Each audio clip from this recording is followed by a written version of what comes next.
Assalamualaikum warahmatullahi wabarakatuh. Perkenalkan, nama saya Zikri Adi Nugraha dari Universitas Pelita Bangsa, Program Studi Teknik Industri.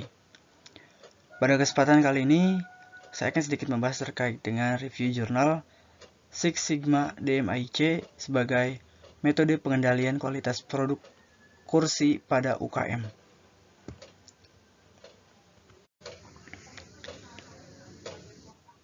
Pendahuluan, PT Subur Mandiri adalah salah satu UKM yang memproduksi kursi di Jakarta. Namun, pada proses produksinya, banyak ditemui penyimpangan dari hasil produksi sehingga apabila didiamkan, maka akan mengancam bisnis ke depannya. Menurut Gaspers, pada tahun 2007, Six Sigma adalah suatu visi peningkatan kualitas menuju target 3,4 kegagalan per 1 juta kesempatan untuk setiap transaksi produksi barang atau jasa. Sigma merupakan program peningkatan kualitas yang memberikan toleransi kesalahan atau cacat. Identifikasi masalah. UKM ini melakukan aktivitas produksi berdasarkan sistem job order, sehingga barang yang dihasilkan disesuaikan dengan permintaan pelanggan dengan proses produksi sebagai berikut.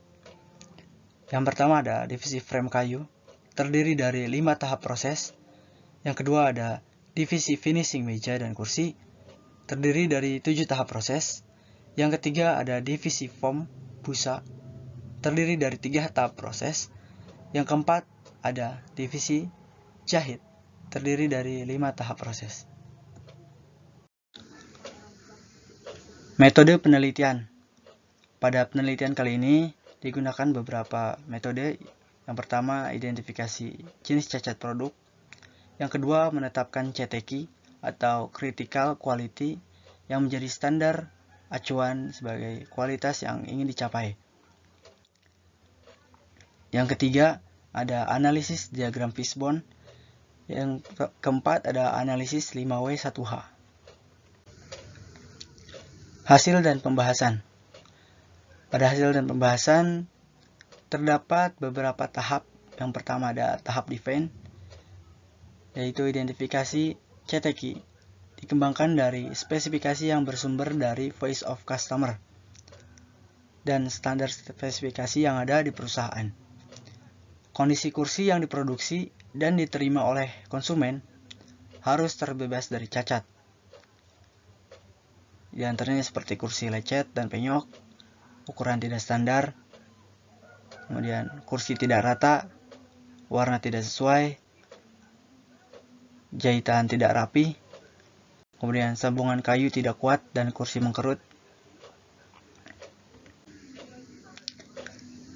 Yang kedua ada tahap measure.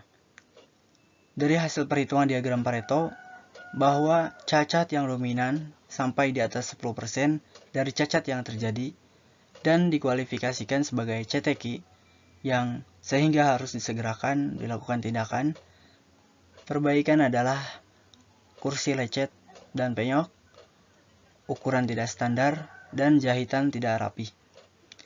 Dari perhitungan didapatkan nilai DPMO sebesar 47,361 dan bila dikonversikan ke dalam nilai sigma maka nilainya adalah 3,17. Yang ketiga ada tahap analyze, yaitu evaluasi penyebab jenis cacat yang dijelaskan oleh diagram sebab akibat atau fishbone diagram. Berdasarkan Pareto tadi, didapat bahwa beberapa cacat yang memiliki persentase yang cukup besar. Yang diantaranya pertama adalah cacat kursi lecet dan penyok. Disebabkan beberapa hal, yaitu pertama ada faktor manusia sebagai operator. Tidak fokus karena kelelahan, juga skill operator yang rendah karena belum ada training proses produksi. Yang kedua ada faktor metode karena tidak adanya SOP yang berlaku. Selanjutnya ada cacat ukuran tidak standar yang dapat disebabkan oleh beberapa hal, yaitu pertama ada faktor material kayu yang digunakan tidak sesuai dengan ukuran dan juga jenis yang disyaratkan. Yang kedua ada faktor manusia. Sebagai operator, tidak fokus karena kelelahan dan juga skill operator yang masih rendah. Yang ketiga ada faktor metode. Tidak adanya SOP tentang spesifikasi produksi. Yang keempat ada faktor lingkungan. Pencahayaan yang dirasa kurang sehingga operator merasa cepat kelelahan. Selanjutnya, cacat jahitan tidak rapi disebabkan beberapa hal, yaitu 1. Faktor mesin. Umur mesin jahit yang lebih dari 13 tahun serta tidak adanya perawatan secara berkala. Yang kedua ada faktor manusia. Kompetensi operator yang kurang sesuai bidang pekerjaan serta tidak adanya pelatihan dan adanya tekanan waktu pengerjaan. Yang ketiga, metode. Belum dilakukannya pembaruan terkait dengan metode pola jahitannya. Yang keempat, ada faktor lingkungan. Pencahayaan yang dirasa kurang sehingga operator mudah kelelahan.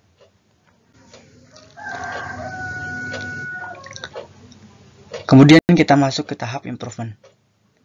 Pada tahap ini dilakukan perbaikan akar masalah yang telah ditentukan dan dijelaskan pada tahap analyze dengan menggunakan metode 5W1H. Yang pertama ada what, yaitu dengan melakukan tindakan pencegahan, memperbaiki ruang produksi, membuat SOP, dan mengadakan pelatihan proses produksi. Yang kedua ada why. Karena hal ini mengakibatkan ketidakpuasan pada konsumen. Serta karena hal ini juga mengakibatkan kesalahan ukuran dan menambah waktu produksi. Yang ketiga ada where. Fokus perbaikan dilakukan setiap divisi. Pelatihan keseluruhan proses produksi serta membuat SOP dan instruksi kerja. Selanjutnya ada when dan who. Perbaikan sebaiknya dilakukan secepatnya dan dilakukan audit secara periodik. Kemudian who diimplementasikan oleh seluruh pekerja di lapangan dan juga pemegang kebijakan selaku pihak yang menyusun standar kerja. Dan terakhir ada how. Dilakukan proses pengukuran serta evaluasi secara periodik. Serta perbaikan dilakukan dengan melibatkan semua bagian, tidak hanya satu bagian, maintenance atau operator saja.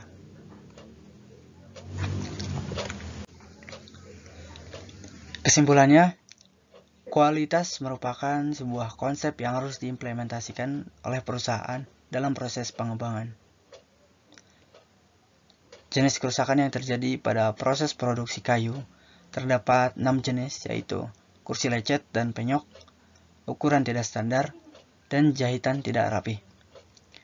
Dengan menggunakan diagram, diketahui bahwa beberapa faktor penyebab, yaitu faktor mesin, metode, manusia, dan material. Usaha perbaikan dengan melakukan analisa diagram fishbone dan 5W1H. Dari perhitungan didapat nilai DPMO sebesar 47.361 atau 3,17 dalam sigma. Untuk mengatasi masalah yang didapat dilakukan dengan membuat standar kerja baru serta mengadakan training secara berkelanjutan. Juga penjadwalan perawatan mesin secara berkala dan aware terhadap kesadaran mutu. Sekian presentasi yang dapat saya sampaikan. Terima kasih atas waktu dan atensi. Kurang lebihnya mohon maaf. Assalamualaikum warahmatullahi wabarakatuh.